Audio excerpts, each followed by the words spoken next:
अतिपरिणामकारक लोकांच्या 7 सवयी. भाग 7 सवयी एक दृष्टिक्षेप. आपण जे पुन्हा पुन्हा करतो ते आपण असतो, तर उत्कृष्टता ही एक कृती नसून ती सवय आहे. अरिस्टॉटलचे कोटे आहे. आपलं चारित्र्य हे मुळात आपल्या सवयीचे मिश्रण असते. विचार पेरा कृती उगवेल, कृती पेरा सवय उगवेल, सवय पेरा चारित्र्य उगवेल, चारित्र्य पेरा भविष्य उगवेल असं वचन आहे. सवयी हा आपल्या जीवनाचा फार शक्तिशाली भाग आहे. त्या नित्य असतात, पुष्कळदा अजाणतेपणी घडणाऱ्या कृती असतात. त्यामुळे त्या सतत आपलं चारित्र्य व्यक्त करीत असतात आणि आपली परिणामकारकता किंवा अपरिणामकारकता घडवत असतात. होरेन मॉन थोर शास्त्रज्ञ होते. एकदा म्हणाले होते, सवयी या तारांप्रमाणे असतात. आपण रोज त्यांचा एक गोफ विणत असतो आणि लवकरच त्या अभेद्य बनतात. मला वैयक्तिकरित्या या विधानाचा उत्तरार्ध मान्य नाही. ज्या मोडू शकतात हे मला माहीत नाही आहे. सवयी लावता येतात पण मोडताही येतात. पण ही वरवरची मलमपट्टी नाही हेही मला ठाऊक आहे. यासाठी एक प्रक्रिया आणि प्रचंड बांधिलकी लागते. आपल्यापैकी ज्यांनी अपोलो 11ची चांद्रयात्रा पाहिली ते पहिली माणसं चंद्रावर चालताना आणि पृथ्वीकडे परतताना पाहून मंत्रमुग्ध झाले होते. त्या खळबळजनक दिवसांचे वर्णन करायचा अत्युत्कृष्ट आणि अजोड अशी टोकाची विशेषणंही अपुरी पडतील. पण तिथे पोहोचण्यासाठी त्या अंतराळवीरांना पृथ्वीच्या गुरुत्वाकर्षणाची प्रचंड ओढ अक्षरशः भेदून जावे लागले होते. 5 लाख मैलांच्या प्रवासातील उड्डाणानंतरच्या पहिल्या काही मिनिटांमध्ये, पहिल्या काही मैलांमध्ये, नंतरच्या काही दिवसात खर्च झालेल्यापेक्षा जास्त शक्ती खर्च झाली. सवयीमध्ये फार फार पुष्कळ लोकांना जाणवेल किंवा ते मान्य करतील त्यापेक्षा फार जास्त ओढ, आकर्षण असते. मानवी परिणामकारकतेला बाधक अशा पुढची काळजी करत राहणे, अधीरता, दोषकता किंवा स्वार्थीपणा अशा खोलवर रुजलेल्या सवयींच्या वृत्ती मोडण्यासाठी केवळ इच्छाशक्ती आणि जीवनशैलीतील किरकोळ बदल यापेक्षा जास्त काहीतरी लागते. उड्डाण करण्यासाठी आत्यंतिक प्रयास पडतात, पण एकदा का आपण ते गुरुत्वाकर्षण भेदून पलीकडे गेलो की आपलं स्वातंत्र्य एका निराळ्याच उंचीवर घेऊन जातं. कुठल्याही नैसर्गिक शक्तीप्रमाणे गुरुत्वाकर्षणही आपल्याबरोबर किंवा आपल्या विरुद्ध काम करतं. आपल्या सवयींपैकी काहींची ओढ सध्या आपल्याला इच्छित स्थळी जाण्यापासून रोखत असते. पण आपल्या जगाला एकत्रित बांधून ठेवायचं, ग्रहांना त्यांच्या कक्षेत ठेवायचं आणि एकूण विश्वाची सुव्यवस्था ठेवण्याचंही काम हे गुरुत्वाकर्षणच करते. आपल्या जीवनातील परिणामकारकता स्थापन करण्यासाठी आवश्यक असलेली शांतता आणि सुव्यवस्था निर्माण करण्यासाठी आपण सवयींची ही गुरुत्वाकर्षक वापरू शकतो. सवयीची व्याख्या. आपल्या उद्देशासाठी आपण ज्ञान, कौशल्य आणि तीव्र इच्छा यांचा साधारण विभाजक म्हणजे सवय अशी व्याख्या करू. ज्ञान म्हणजे तात्विक धारणा, काय आणि का करावे हे.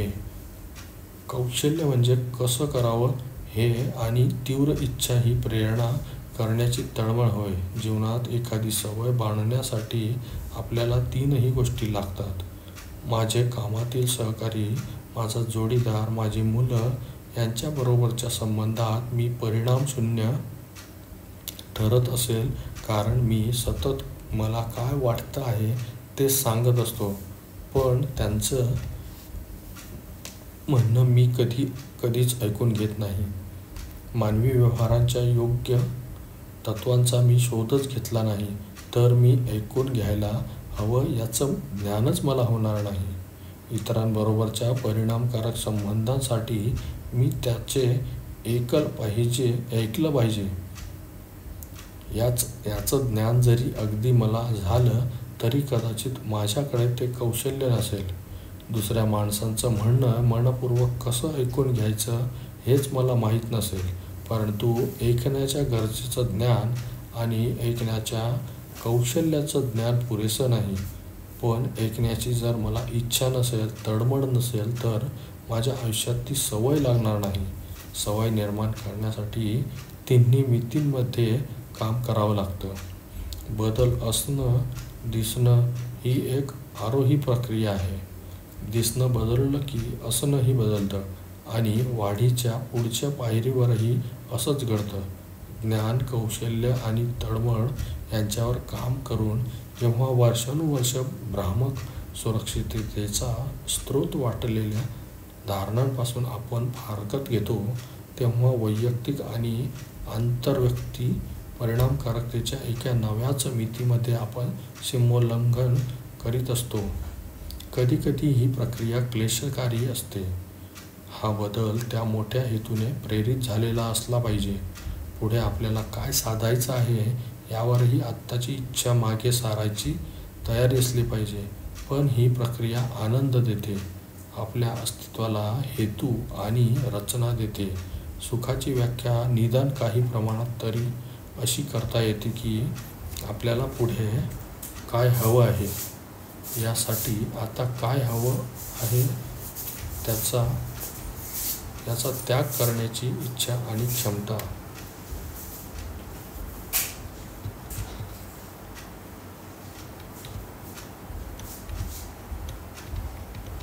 ज्ञान काय का, कौशल्य कसं, तळमळ, इच्छा याचा सवयीचा परिणाम. परिणामकारक सवयी, बांधलेली तत्त्वे आणि वागण्याच्या पद्धती. प्रगल्भतेचे सातत्य. 7 सवयी या स्वतंत्र किंवा तुकड्या तुकड्यांचा उत्तेजक फॉर्म्युला नाही.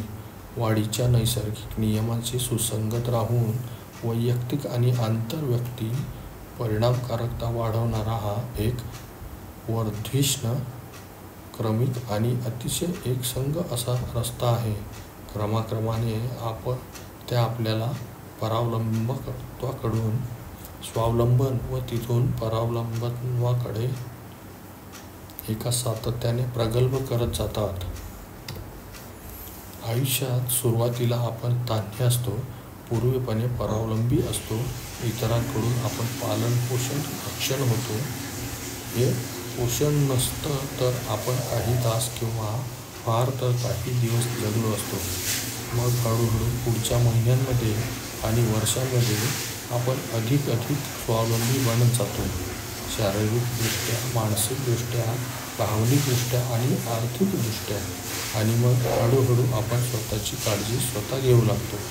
आतून आपल्याला दिशा मिळते, आपण स्वावलंबी होतो. आपली वाढ पुढे होत जाते, आपण प्रगल्भ होतो. तसं आपल्याला निसर्गातील परावलंबित्वाचे अधिकाधिक भान येत जाते. निसर्गावर आणि समाजावर नियंत्रण ठेवणारी एक पर्यावरणीय प्रणाली आहे. आपल्या असंही लक्षात येतं की निसर्गाच्या उच्च पोच असण्याचा संबंध आपल्या इतरांशी असलेल्या नातेसंबंधांशी आहे. मानवी जीवनही परस्परावलंबी आहे. तान्हेपणापासून मोठेपणापर्यंतची आपली वाढ निसर्ग नियमानुसार होत असते आणि वाढीच्या अनेक मिती असतात. उदाहरणार्थ, शारीरिकदृष्ट्या पूर्ण वाढ होणे याचा अर्थ तशीच भावनिक किंवा मानसिक प्रगल्भता आलीच असे नाही. उलटपक्षी एखाद्या माणसाचे शारीरिक परावलंबित्व म्हणजे त्याची मानसिक किंवा भावनिक वाढ पुरेशी झाली नाही असे नाही. प्रगल्भतेच्या सातत्यामध्ये अवलंबित्व ही तूची धारणा आहे. तू माझी काळजी घे, तू माझ्यासाठी धावून ये, तू माझ्यासाठी धावून आला नाहीस, परिणामांची मी तुला दोष देणार. स्वावलंबन ही मीची धारणा आहे. मी हे करू शकतो, मी जबाबदार आहे, मी स्वावलंबी आहे, मी निवड करू शकतो. परावलंबन ही आपणची धारणा आहे. आपण हे करू शकतो, आपण सहकार्य करू शकतो, आपण आपली बुद्धी आणि क्षमता एकत्र आणून एकत्रपणे काहीतरी भव्यदिव्य करू शकतो. परावलंबी लोकांना हवं ते मिळण्यासाठी दुसऱ्याची गरज लागते. स्वावलंबी लोक त्यांना जे हवं ते स्वतःच्या प्रयत्नांनी मिळवतात. परावलंबी लोक स्वतःच्या प्रयत्नांना इतरांच्या प्रयत्नांशी जोडून घेतात. परस्परावलंबी लोक स्वतःच्या प्रयत्नांना इतरांच्या प्रयत्नांशी जोडून घेतात व मोठे यश मिळवतात. मी जर शारीरिकदृष्ट्या परावलंबी असतो, अर्धांगग्रस्त किंवा अपंग किंवा आणखी कुठली तरी शारीरिक मर्यादा असती तर मला तुमच्या मदतीची गरज लागली असती. मी जर भावनिकदृष्ट्या परावलंबी असतो तर माझी किंमत आणि सुरक्षिततेची भावना तुमच्या माझ्याबद्दलच्या मनात ठरली असती. तुम्हाला मी आवडलो नसतो तर भयंकर घात झाला असता. मी बौद्धिकदृष्ट्या परावलंबी असतो तर माझ्या वतीने तुम्ही विचार करावा, माझ्या आयुष्यातले प्रश्न आणि काळजा तुम्ही सोडवाव्या असं मला वाटलं असतं. मी शारीरिकदृष्ट्या स्वावलंबी असतो तर माझं मी बघून घेतलं असतं. मानसिकदृष्ट्या मी स्वतः विचार केला असता. दुर्बोधतेच्या एका पातळीवरून दुसऱ्या पातळीवर जाऊ शकलो असतो. मी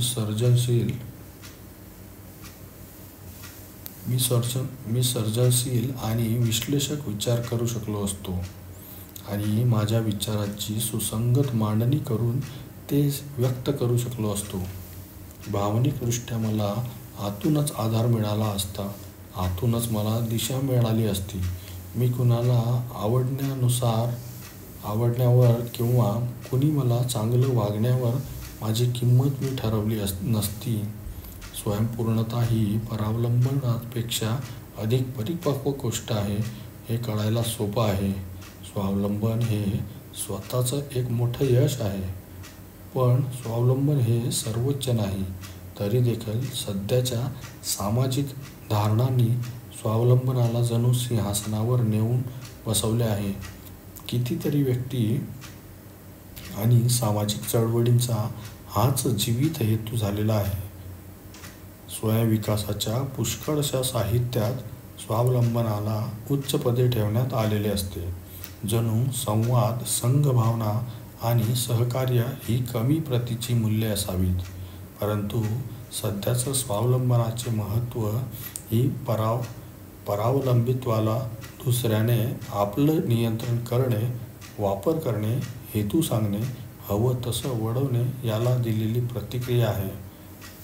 परावलंबनाचा अर्थ पुरेसा न समजल्याने पुष्कळांना त्यात परावलंबित्वाचाच वास येतो आणि म्हणून आपल्याला लोक संसाराचा डाव अर्धवट सोडून जाताना दिसतात, मुलांना वाऱ्यावर सोडून देताना दिसतात, सर्व प्रकारच्या सामाजिक जबाबदाऱ्यांकडे पाठ फिरवताना दिसतात. हे सारं स्वावलंबनाच्या नावाखाली करताना दिसतात. लोकांच्या अशा ओझी फेकून देण्याच्या, मुक्त होण्याच्या, स्वतःचं म्हणणं मांडण्याच्या, स्वतःच्या गोष्टी करण्याच्या प्रक्रियांमधून ठळकपणे समोर येतं ते अधिक मूलभूत अवलंबित्व की ज्यापासून पडून जाता येत नाही. कारण हे अवलंबित्व बाह्य नसून अंतर्गत असतं. जसं इतरांच्या कमकुवतपणामुळे आपलं भावविश्व उद्ध्वस्त होऊ देणं किंवा आपल्या नियंत्रणाबाहेरच्या प्रसंगामुळे किंवा माणसांमुळे बळी गेल्याची भावना निर्माण होऊ देणं. अर्थात कधीकधी परिस्थिती बदलण्याची गरज असते, परंतु अवलंबित्वाची समस्या ही वैयक्तिक परिपक्वतेशीच संबंधित असते. परिस्थितीशी त्याचा काहीही संबंध नसतो.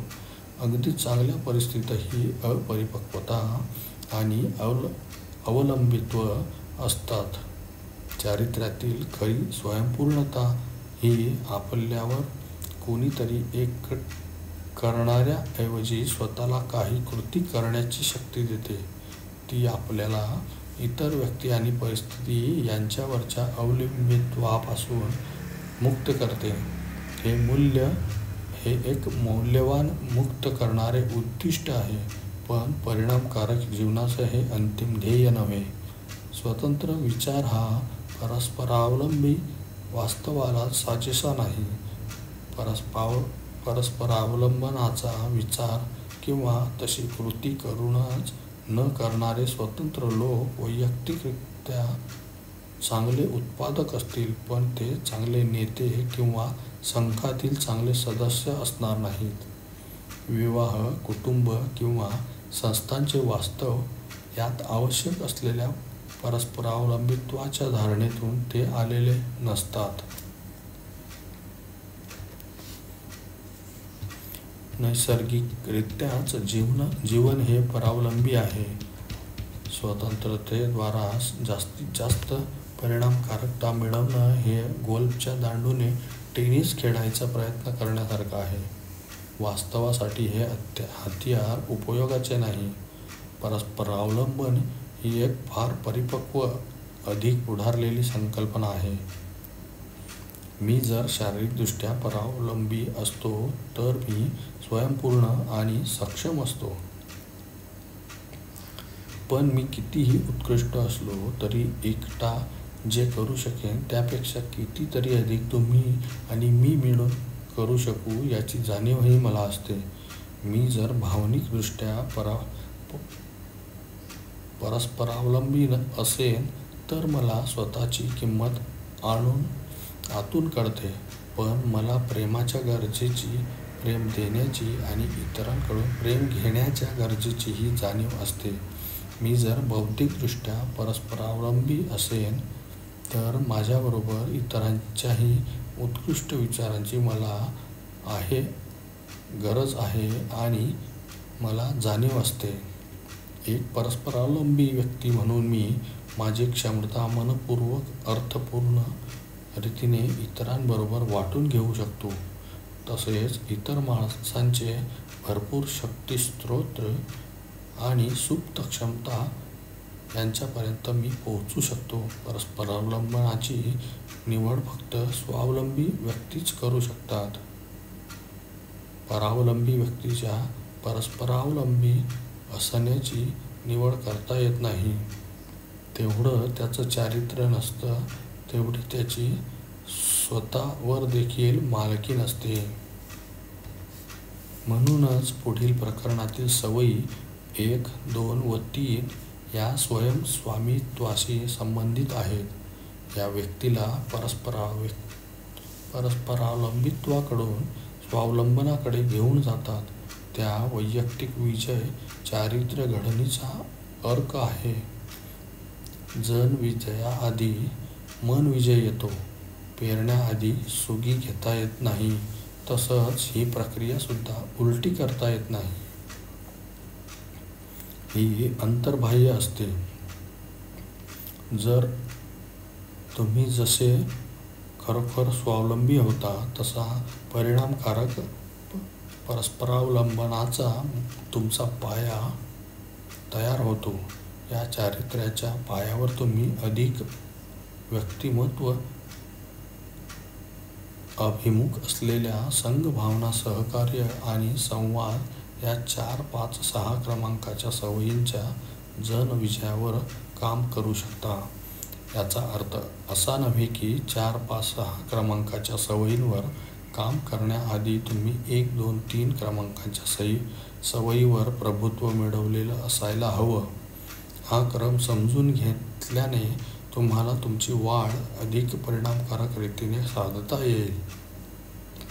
पण मला असे सुचवायचे नाही की 1, 2, 3 च्या सवयी पूर्णपणे विकसित होईपर्यंत वर्षानुवर्षे तुम्ही एकांतात राहावे. परावलंबी जगाचा एक भाग म्हणून त्या जगाशी रोज तुमचा संबंध येणारच आहे, पण त्या जगातील तीव्र समस्यांपुढे चारित्र्याच्या जुनाट तक्रारी सहजच दिसेनाशा होतात. तुम्ही काय आहात याचा प्रत्येक परस्परावलंबी अन्योन्य क्रियेवर कसा परिणाम होतो हे समजून घेतल्याने तुम्हाला तुमचे प्रयत्न क्रमवार नैसर्गिक नियमांशी सुसंगत रीतीने केंद्रित करायला मदत होईल. सवय 7 ही पुनर्निर्विकरणाची सवय आहे. जीवनाच्या 4 मूलभूत मीटिंगच्या नियमित संतुलित पुनर्विकरणाची सवय ती इतर सवयींना वेढून राहते. जेव्हा तुम्ही अधिकाधिक वरच्या प्रतलावर या प्रत्येक सवयींना समजण्याचा आणि जगण्याचा एका नवीन पातळीवर भेटता, तेव्हा तुम्हाला उचलून वर नेणारी आणि वाढीचे एक आरोही चक्र निर्माण करणारी सतत सुधारणेची हीच ती सवय आहे. पुढच्या पानावरची आकृती ही 7 सवयींचा क्रम आणि परस्परावलंबन यांचे दृश्य स्वरूप आहे आणि या सवयीचा क्रमवार नातेसंबंध पाहताना आणि त्यांचा ताळमेळ बघताना, एकमेकांशी संबंध प्रस्थापित करताना त्या एकमेकांना कसं नवं रूप देतात आणि त्यावेळी एकमेकांच्या मूल्यात कशी भर घालतात हे पाहताना या पुस्तकात सर्वत्र या आकृतीचा वापर केला आहे. प्रत्येक संकल्पनेची किंवा सवयीची ओळख करून देताना ती ठळकपणे दाखवली आहे. परिणामकारकतेची व्याख्या. 7 सवयी या परिणामकारकतेच्या सवयी आहेत. या तत्वांवर बेतलेल्या असल्याने शक्य ते कमाल दीर्घकालीन लाभदायी परिणाम घडवून आणतात, व्यक्तीच्या चारित्र्याचा पाया घडवतात, बरोबर नकाशाचं एक शक्तिदायी केंद्र निर्माण करतात की ज्यामुळे ती व्यक्ती समस्या परिणामकारकरित्या सोडवू शकते, संधींचा जास्तीत जास्त लाभ करून घेऊ शकते, सतत शिकत राहते आणि वाढीच्या आरोही चक्रामध्ये इतर तत्वांचा मेळ घालू शकते.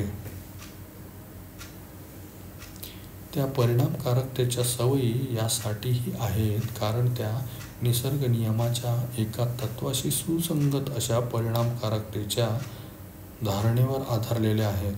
त्याला मी पक्ष समतोल तत्व म्हणतो. पुष्कळ लोक त्याच्याशी फटकून असतात. इसापाची सोन्याचं अंड देणाऱ्या कोंबडीची गोष्ट आठवली तर हे तत्व सहज समजेल.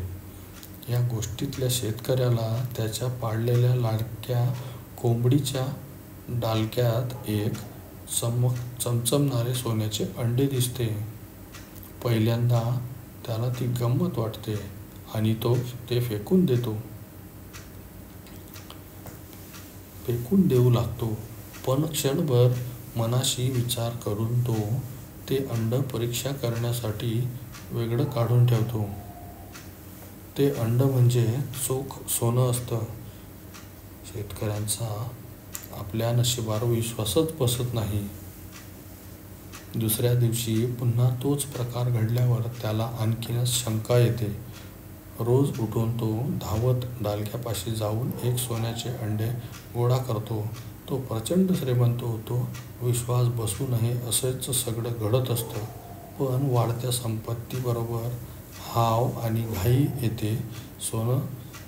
रोज सोन्याचे एक अंड मिळवायची वाट बघणं अशक्य होऊन शेतकरी एकदाच कोंबडीचं पोट फाडून सर्व अंडी एकदम हस्तगत करायचं ठरवतो. पण कोंबडीचं पोट फाडल्यावर तर ते रिकामं असतं. त्यात सोन्याची अंडी नसतात आणि आता तर सोन्याची अंडी देणारी कोंबडीही नसते. अंडी देणाऱ्या कोंबडीचा शेतकऱ्याने स्वतःच्या हाताने घात केलेला असतो.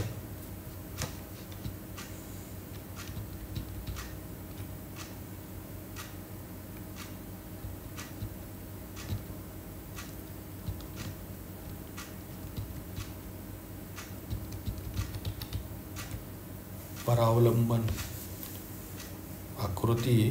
परावलंबन 1. अग्रक्रमीपणा. मन विजय. 2. शेवट मनात ठेवून सुरुवात करा. 3 पहिल्या गोष्टी प्रथम करा. स्वावलंबन. 4 जिंकू जिंकू विचार, जन विजय. 5 प्रथम समजून घ्या, नंतर समजून घेतले जाण्याची अपेक्षा ठेवा. 6 सुसंगती. आणि 7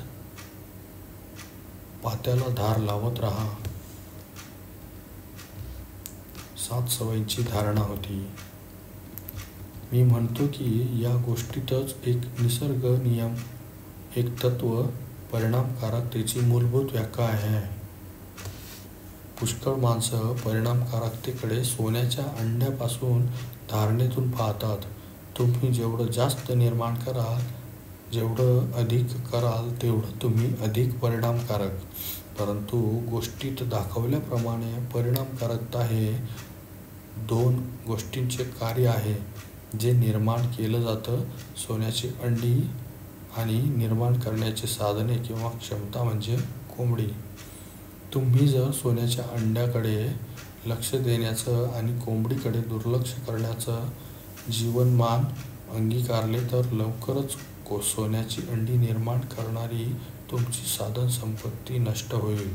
उलट पक्षी, जर तुम्ही सोन्याच्या अंड्यांची मुळीच इच्छा न धरता केवळ कोंबडीचीच काळजी घेत बसलात तर लवकरच तुमच्यासाठी आणि कोंबडीसाठी दाना पाणी शिल्लक राहणार नाही.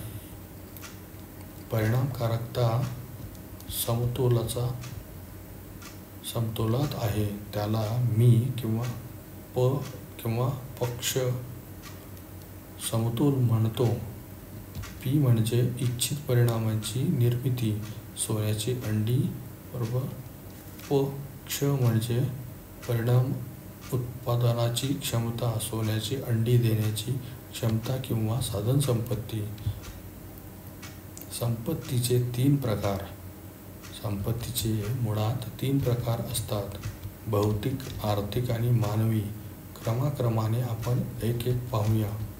काही वर्षांपूर्वी मी एक भौतिक संपत्ती विकत घेतली. विजेवर चालणारा लॉन मोवर. त्याची काहीही देखभाल न करता मी तो पुन्हा वापरला.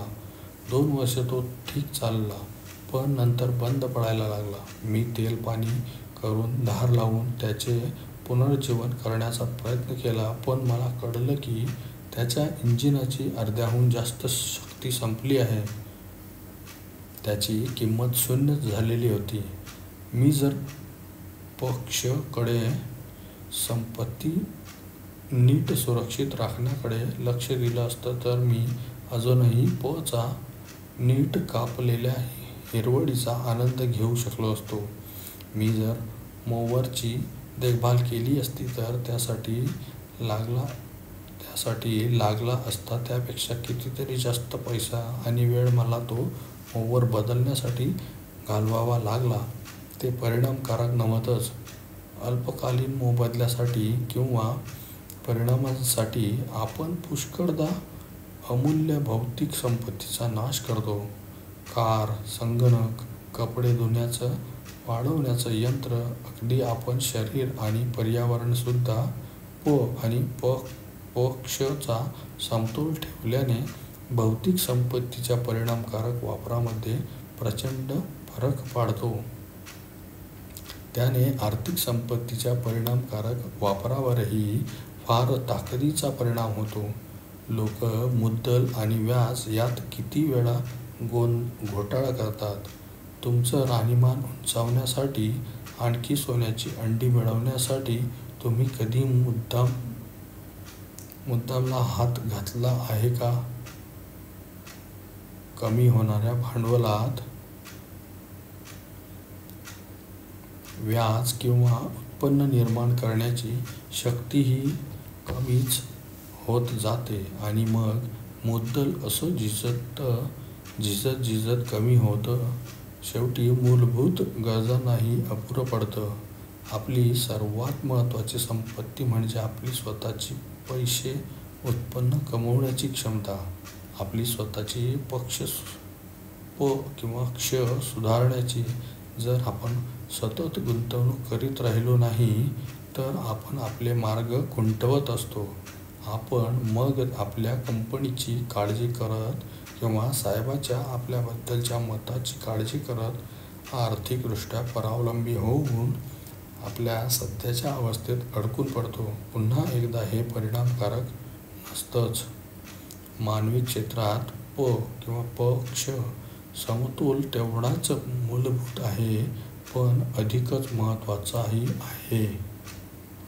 कारण भौतिक आणि आर्थिक संपत्तीचे नियंत्रण माणसे करतात. जेव्हा विवाहबंधनातील दोन व्यक्ती या फायदे मिळवून देऊ शकणाऱ्या नातेसंबंधांमध्ये फायद्यांची, सोन्याच्या अंड्यांची काळजी करत असतील तेव्हा ते असंवेदनशील, अविवेकी बनतात. नातेसंबंध खोलवर रुजवण्यासाठी महत्त्वाच्या असलेल्या छोट्या छोट्या सहजतेकडे आणि समंजस्यपणाकडे दुर्लक्ष करतात.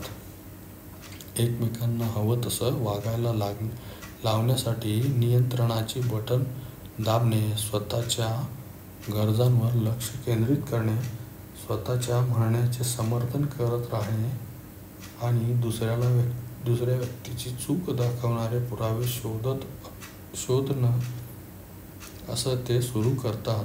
प्रेम, समृद्धी, हळूवारपणा, उत्स्फूर्तपणा कमी होत जाते. कोंबडी दिवसेंदिवस खंगत जाते आणि पालकांचं मुलांशी असलेल्या नात्याचं काय? मुलं लहान असतात तेव्हा ती फार अवलंबून असतात, अजाण असतात. व क्ष वर काम करण्याकडे, प्रशिक्षण, संवाद जोडणे, ऐकणे याकडे दुर्लक्ष होणे अगदी सहज शक्य असते. फायदा घेणे, वळवणे, वाकवणे, तुम्हाला हवं ते तुम्हाला हव्या त्या पद्धतीने करून घेणे, तेही आत्ताच्या आत्ता हे अगदी सोपे असते. तुम्ही मोकळे असता, तुम्ही हुशार असता आणि तुम्ही बरोबर असता. मग हे कर असं सांगितलं तर काय झालं? हवं तर त्यांच्यावर ओरडा, त्यांना घाबरवा, तुमचं म्हणणं खरं करा. किंवा तुम्ही त्यांना लाडावून ठेवता. लोकप्रियता, त्यांना खुश ठेवणे, त्यांना सदा सर्वकाळ त्यांच्या मनाप्रमाणे वागू देणे, अशा सोन्याच्या अंड्यांमागे जाऊ शकता आणि मग ती कुठल्याही आंतरिक गुणवत्तेशिवाय, अपेक्षाशिवायच मोठे होतात. शिस्तपणाच्या किंवा जबाबदारीच्या, वैयक्तिक बांधिलकीशिवाय मोठी होतात. कुठल्याही मार्गाने अधिकाराच्या किंवा लाळाच्या तुमची मानसिकता सोन्याच्या अंड्याची असते. तुम्हाला स्वतःचं म्हणणं खरं करायचं असतं किंवा तुम्ही आवडते व्हायला हवे असता. पण दरम्यान कोंबडीचं काय होतं? जबाबदारीची, स्वयंशिस्तीची, योग्य निवडीच्या क्षमतेच्या, आत्मविश्वासाची किंवा महत्त्वाची साध्य करण्याची कितीशी भावना त्या मुलात आणि वर्षांमध्ये निर्माण होईल. आणि तुमच्या नातेसंबंधांचं काय? जेव्हा तो पौगंडावस्थेच्या अवघड वर्षांमध्ये जाईल, स्वतःच्या ओळखीसाठी धडपडेल, तेव्हा तुमच्या अनुभवावरून त्याला असं वाटेल का की तुम्ही निर्णय न देता शांतपणे ऐकून घ्याल? तुम्हाला त्याची एक व्यक्ती म्हणून खरोखर मनपूर्वक खोलवर काळजी वाटेल. काही वाटेल ते झालं तरी तुमच्यावर विश्वास ठेवता येईल. त्याच्यापर्यंत पोहोचता येईल, त्याच्याशी संवाद साधता येईल, त्याच्यावर प्रभाव पाडता येईल. एवढं तुमचं नातं ताकदवान असेल. समजा तुमच्या मुलीची खोली स्वच्छ आवरलेली असायला हवी आहे. हे आहे. परिणाम निर्मिती सोन्याचं अंड. आणि समजा तिनेच आवरून हवी आहे. ही झाली क्ष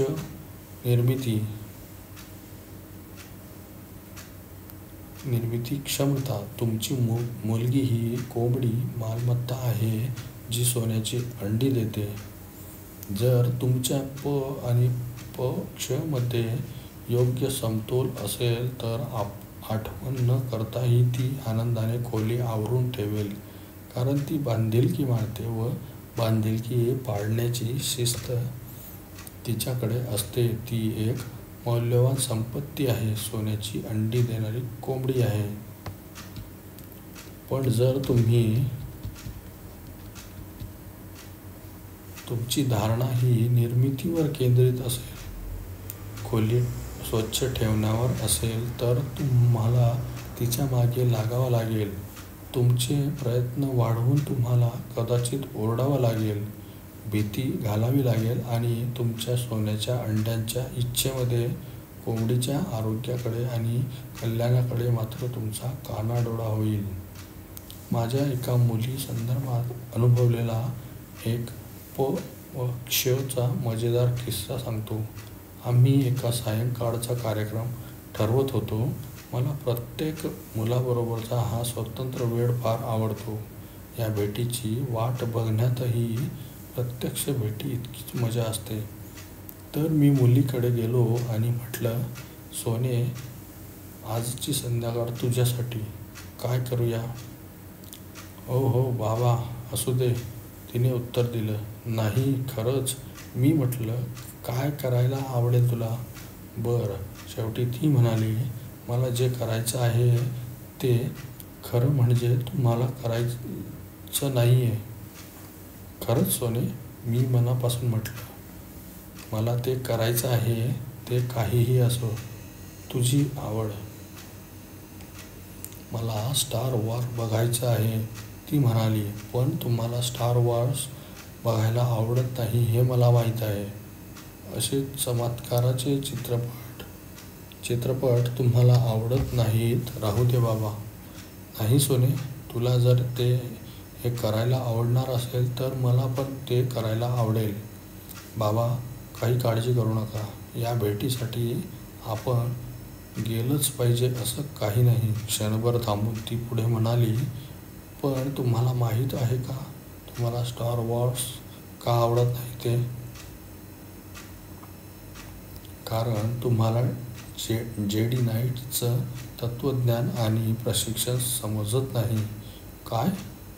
तुम्ही शिकवता त्या गोष्टी तुम्हाला माहीत आहेत ना बाबा? त्याच गोष्टी जेडी नाईट त्याच्या प्रशिक्षणातून शिकवतो. खरंच? चला जाऊ स्टार वॉरला. आणि आम्ही गेलो. ती माझ्या शेजारी बसली आणि तिने मला एक धारणा दिली. मी तिचा विद्यार्थी झालो ते केवळ विलक्षण होते.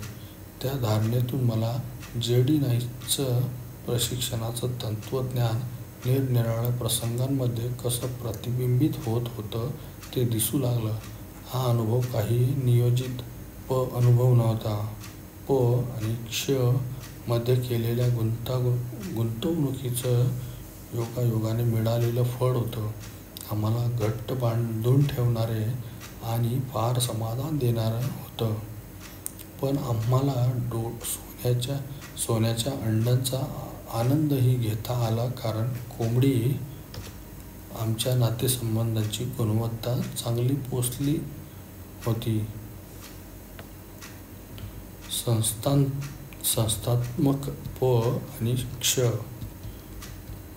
एखाद्या योग्य तत्त्वाचा अत्यंत महत्त्वाचा पैलू हा की ते अनेक वेगवेगळ्या परिस्थितीमध्ये लागू होतं आणि सत्य ठरतं. या पुस्तकामध्ये ही तत्त्व संस्थांना कुटुंबे धरून तसेच व्यक्तींना कोणकोणत्या प्रकारे लागू पडतात हे सांगणार आहे. जेव्हा लोक संस्थांमधील भौतिक संपत्ती वापरताना प किंवा प क्ष समतोल ठेवत नाहीत, तेव्हा त्यांच्यामुळे संस्थात्मक परिणामकारकता कमी होते आणि पुष्कळदा ते करणारी कोंबडी इतरांसाठी सोडून जातात. उदाहरणार्थ, एखाद्या माणसाकडे एखाद्या भौतिक संपत्तीचा समज यंत्र ताबा दिला आहे. तो वरिष्ठांवर छाप पाडायला आतुर झाला असेल. कदाचित कंपनी ही जोरदार प्रगती करत असेल, भराभरा बढत्या मिळत असतील, त्यामुळे तो जास्तीत जास्त उत्पादन काढतो. यंत्र अजिबात बंद नाही, देखभालीसाठीही नाही. दिवसरात्र तो यंत्र चालू ठेवतो. उत्पादन भरपूर असतं, खर्च कमी असतात, नफा आभाळाला भिडतो. थोड्याच काळात त्याला बढती मिळते, सोन्याची अंडी. पण समजा ते काम त्याच्या नंतर तुमच्याकडे आलं, तुम्हाला मिळते एक अतिशय आजारी कोंबडी. या वेळेपर्यंत गंजून गेलेलं आणि बंद पडून लागलेलं यंत्र. तुम्हाला ते यंत्र बंद करून देखभाल, तेलपाणी करावं लागतं. खर्च आभाळाला भिडतात, नफा अदृश्य होतो आणि सोन्याची अंडी गेल्यावर दोष कुणावर येतो? तुमच्यावर. तुमच्या आधीच्या माणसाने संपत्तीचा नाश केला, पण बेहिशेबात मात्र दिसले ते उत्पादनाची संख्या, खर्च आणि नफा. प आणि पक्ष समतोल हा मानवी संपत्तीला लागू होताना तर फारच महत्त्वपूर्ण आहे. ग्राहक आणि कर्मचारी.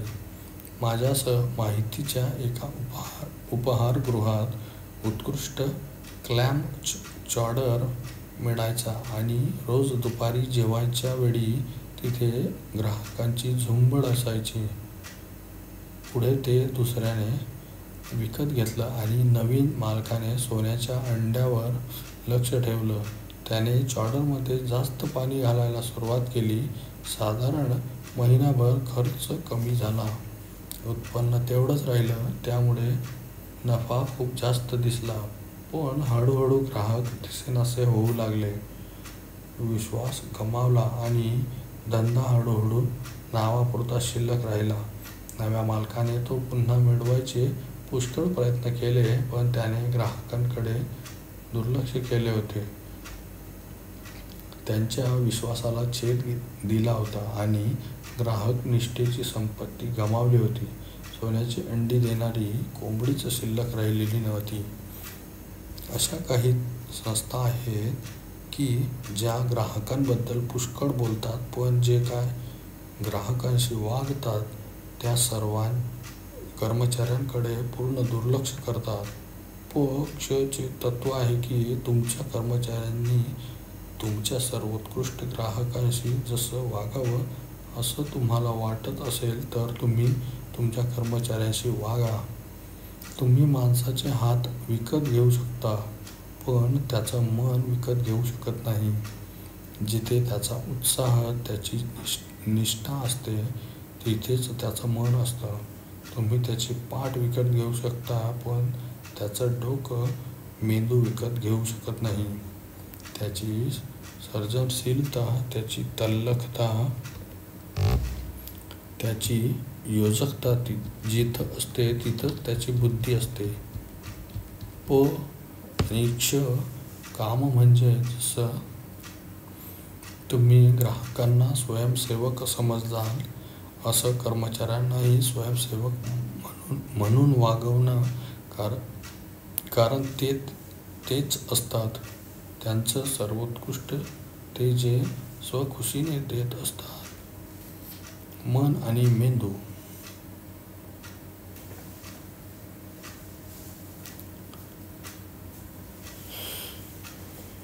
एकदा एका गटात कुणीतरी विचारलं, आळशी आणि अक्षम्य कर्मचाऱ्यांना तुम्ही कसं सरळ कराल? एक माणूस उत्तरला, हात बॉम्ब टाकावे. या मर्दानी उपायाला, सरळ व्हा किंवा चालते व्हा पद्धतीला इतर लोकांनी दाद दिली. पण गटातीलच आणखीन एकाने विचारले, मग तुकडे कोण गोळा करणार? तुकडेच नसणार. अच्छा, मग तुमच्या ग्राहकांना का नाही तसं करत? तो दुसरा माणूस म्हणाला, फक्त बघा, हे बघा, तुम्हाला विकत घेण्यात रस नसेल तर चला चालते व्हा इथून. तो म्हणाला, ग्राहकांशी तुम्ही असं वागू शकत नाही. अच्छा, मग तुमच्या कर्मचाऱ्यांशी असं कसं काय वागू शकता? कारण ते तुमच्या नोकरीत असतात. असं तुमचे कर्मचारी तुमच्याशी संपूर्ण निष्ठा ठेवतात का? झटून काम करतात का? किती जण सोडून जातात? गंमत करताय ना? हल्ली चांगली माणसं मिळतच नाहीत. मालकाला सोडून जाणं, दांड्या मारणं, उशिरा येणं हे फारच वाढलेलं आहे. लोकांना कसली पर्वाच उरलेली नाही. सोन्याच्या अंड्यावरचं लक्ष, मी मनोवृत्ती की धारणा ही दुसऱ्या माणसाच्या मन आणि हृदयातील शक्तिशाली ऊर्जांचा वेध घेण्यासाठी फार फार तो कडी आहे. अल्पकालीन लाभ महत्त्वाचा आहेच, पण तोच तेवढा संपूर्ण महत्त्वाचा नाही. परिणामकारकता समतोलात आहे. वरच्या अवाजवी लक्ष्याने बिघडलेले आरोग्य, झिजलेली यंत्रे, रिकामी बँक खाती आणि तुटलेली नाती हे परिणाम दिसतात. वरचे अतिरिक्त लक्ष म्हणजे रोज 3-4 तास पडणाऱ्या माणसांसारखं आहे. त्यामुळे आपल्या आयुष्यात 10 वर्ष वाढली तरी तो बढाई मारत असतो. पण त्याच्या हे लक्षात येत नाही की ती वर्षे तो पडण्यात घालवतो आहे. किंवा एखादा माणूस सतत शिकतच असतो. काहीही निर्माण करत नाही. दुसऱ्याच्या सोन्याच्या अंड्यावर जगतो. निव्वळ सदा विद्यार्थी लक्षण. व पक्षचा समतोल सांभाळणे, सोन्याचे अंडे, परिणामी निर्मिती आणि कोंबडीचे आरोग्य व कल्याण, परिणाम निर्मिती क्षमता यातील समतोल हे सहसा अवघड तोल सांभाळणे असते. पण मी म्हणेल की हेच परिणामकारकतेचे सार आहे. अल्पकाल आणि दीर्घकाळ यांचे ते संतुलन करते. चांगले गुण मिळवणे आणि चांगल्या शिक्षणाची किंमत मोजणे यातला हा समतोल आहे. हा समतोल आहे तो खोली स्वच्छ ठेवणे आणि मुलीने आंतरिक बांधिलकीने, आनंदाने, खुशीने बाह्य देखरेखीशिवाय ते काम करावे असा नातेसंबंध तयार करणे यातला. तुमच्या आयुष्यातही हे तत्त्व तुम्ही मान्य कराल जेव्हा जणू एखादी मेणबत्ती दोन्ही टोकांनी पेटवावी तसे जास्त सोन्याची अंडी मिळवण्याच्या मागे लागता. दमून थकून जाता. अंडी मिळवणे शक्यच होत नाही. तेव्हा नाहीतर जेव्हा रात्रभर छान झोपून तुम्ही जागे होता, दिवसभर अधिक निर्मिती करायला लागता, तयार असता, तेव्हा तुम्ही एखाद्याबरोबर आपला हेका चालवत असाल आणि ते नातं कालांतराने पोकळ वाटू लागतं. किंवा एखादा नातेसंबंध उभारण्यासाठी तुम्ही खरंच वेळ देता. तुम्हाला एकत्र काम करण्याची इच्छा होते, तशी क्षमता येते, संवाद साधावासा वाटतो, ते नातं खूप पुढे जातं. तेव्हाही तुम्हाला हेच दिसतं. आणि पक्ष समतोल हेच परिणामकारकतेचे सार आहे. जीवनाच्या कुठल्याही क्षेत्रात याची सत्यता पटते. आपण त्याच्याबरोबर काम करत असू किंवा विरोधात, पण ते जे असते ते द्वीपगृह आहे. या पुस्तकातील 7 सवयी ज्यावर आधारल्या आहेत, ती ही परिणामकारकतेची व्याख्या आणि धारणा आहे. हे पुस्तक कसे वाचावे? अतिपरिणामकारक व्यक्तींच्या 7 सवयींबद्दल कामाला सुरुवात करण्यापूर्वी मी तुम्हाला 2 धारणा बदल सुचवतो, ज्यामुळे या साहित्यातून तुम्हाला मिळणाऱ्या मूल्यात पुष्कळ भर पडेल. पहिलं म्हणजे या साहित्याकडे तुम्ही पुस्तक या अर्थाने बघू नये की एकदा वाचून कपाटात ठेवून द्यावे.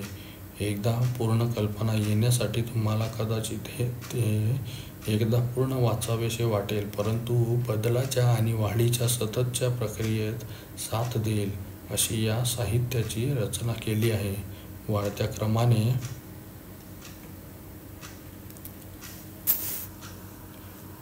क्रमाने याची रचना केली आहे आणि प्रत्येक सवयीच्या शेवटी काही सूचना दिल्या आहेत.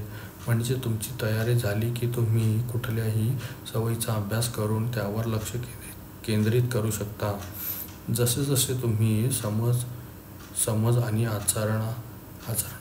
आचरणात अधिक खोलवर जात जाल तसे तुमचे ज्ञान, कौशल्य आणि तळमळ वाढवण्यासाठी प्रत्येक सवयीतील तत्त्वांकडे तुम्ही पुन्हा पुन्हा जाऊ शकता. दुसरं, या साहित्यातील तुमचा सहभाग हा विद्यार्थ्यांचा आहे ही धारणा बदलून शिक्षकाच्या भूमिकेत जा. अंतर्बाह्य धोरण ठेवा व आपण जे वाचू ते 48 तासात आणखी कुणाला तरी सांगायचे आहे, चर्चा करायची आहे असा हेतू मनात ठेवून वाचा. उदाहरणार्थ, किंवा पक्ष समतोल तत्वाबद्दल 48 तासात सांगायचे आहे हे माहीत असल्याने तुमच्या वाचनाच्या अनुभवात आणि काही फरक पडला असता का? या प्रकरणाचा शेवटचा भाग वाचताना तसा प्रयत्न करून पहा. हे सगळं आज किंवा उद्या अजून ताजं आहे तोवर तुमच्या पती-पत्नीला, मुलाला, सहव्यावसायिकाला किंवा मित्राला शिकवायचं आहे असं समजून वाचा आणि तुमच्या मानसिक आणि भावनिक प्रक्रियांमध्ये घडणारा बदल टिपा. मी खात्री देतो की या पुस्तकामध्ये जर तुम्ही या साहित्यातील पुढील प्रत्येक प्रकरण वाचले तर वाचलेलं नुसते चांगले लक्षात राहील एवढेच नाही तर तुमचा दृष्टिकोन विस्तारेल, समजा अधिक खोलवर पोहोचेल आणि हे आचरणात आणण्याची तुमची स्फूर्ती वाढेल. याशिवाय तुम्ही जे शिकत आहात त्याची मोकळेपणाने, प्रामाणिकपणाने इतरांशी चर्चा केली तर इतरांची तुमच्याबद्दलची नकारात्मक मते शिक्के पुसून जाताना पाहून तुम्ही चकित व्हाल. तुम्ही ज्यांना शिकवाल त्यांना तुमच्यातील बदलणारी, वाढणारी व्यक्ती दिसेल आणि या 7 सवयी तुमच्या जीवनात अंगीकारण्यासाठी काम करताना कदाचित एकत्रही त्यांचा तुम्हाला अधिक आधार मिळेल.